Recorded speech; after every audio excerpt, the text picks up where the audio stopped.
পবিত্র মাহে রমজানকে ঘিরে নিত্য প্রয়োজনীয় পণ্যের দামের ঊর্ধ্বগতিতে যখন সাধারণ মানুষের নাভিশ্বাস, ঠিক তখনই স্বস্তির বার্তা নিয়ে শুরু হয়েছে স্বল্প মূল্যে দুধ, ডিম ও মাংস বিক্রির বিশেষ কার্যক্রম।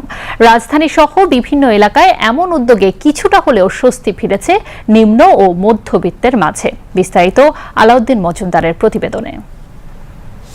পবিত্র রমজান সংযম, ত্যাগ আর সহমর্মিতার মাস, কিন্তু বাজারের বাড়তি দামে সেই সংযমের মাসেও নিম্নবিত্ত থেকে শুরু করে মধ্যবিত্ত সকল পরিবারেই এক অস্বস্তিকর নাভিশ্বাস।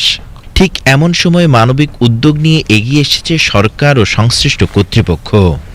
পবিত্র রমজান উপলক্ষে শুরু হয়েছে স্বল্পমূল্যে দুধ, ডিম ও মাংস বিক্রির কার্যক্রম। নির্ধারিত পয়েন্টগুলোতে প্রতিদিন সকাল থেকে দীর্ঘ লাইনে দাঁড়িয়ে সাধারণ মানুষ সংগ্রহ করছে প্রয়োজনীয় পণ্য। হ্যাঁ, অবশ্যই উপকার হয়। যেখানে 850 টাকা কেজি 650 টাকা পাচ্ছি, ডিমের 100 টাকা ডজন 80 টাকা পাচ্ছি। দোকানে থেকে একটু কম পাই, এই জন্য আসি। যেমন দুধ দোকানে 100 টাকা, আমরা এখানে 80 টাকা পাচ্ছি। যেমন এই যে ডিম 95 টাকা ডজন, এখানে একটু কম আছে, এই জন্য আসি। গরুর দুধ 650 টাকা, এই জন্য এখান থেকে নিই, তাহলে এটা আমাদের সুযোগ সুবিধা হয়। বাজারে যেখানে প্রতি লিটার দুধ বিক্রি হচ্ছে উচ্চ মূল্যে, সেখানে 1 লিটার দুধ 80 টাকায় পাওয়া যাচ্ছে। এখানে ডিম ও মাংসেও থাকছে ভর্তুকি মূল্য, ফলে স্বস্তি ফিরেছে ক্রেতাদের মাঝে। ওনারা রোজার মাসে আমগুর জন্য যেটুকু এটা অনেক সুবিধা পাই। মানে এমনি মাংস কিনতে গেলে যে দামটা চাই, এই দামটা তো একটু আমরা ছাড় পাই। এই কার্যক্রম শুধু পণ্য বিক্রি নয়, বরং সহমর্মিতা ও সামাজিক দায়বদ্ধতার এক উজ্জ্বল দৃষ্টান্ত হয়ে উঠেছে। তবে চাহিদার বিপরীতে আরও পণ্য বাড়ানোর দাবি ভোক্তা সাধারণের।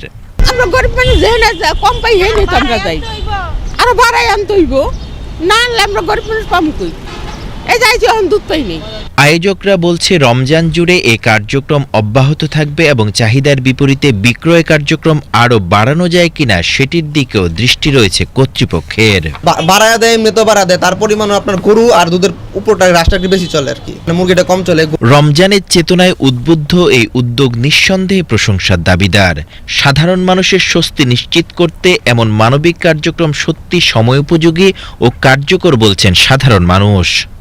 বাজার নিয়ন্ত্রণে সরকারের নানা রকমের উদ্যোগের পাশাপাশি এমন সুলভ মূল্যের বিক্রয়গুলো ভোক্তাদের কিছুটা হলেও স্বস্তি দেয়। তবে যোগান আরও বাড়ানো গেলে উপকারভোগীর সংখ্যা যেমন বেড়ে যেত, ঠিক তেমনিভাবে স্বস্তি ফিরে আসতো জনজীবনে। Alauddin Majumdar, VTV news, Dhaka.